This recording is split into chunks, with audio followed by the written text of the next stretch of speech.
மருதமர சத்தியமாகும் அறுபடையோ சண்முகா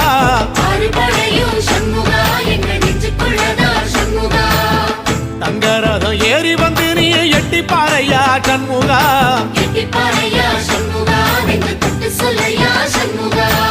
ஆதிசைவம் மேல சத்தியமா அந்த ஆனமுகம் மேல சத்தியமா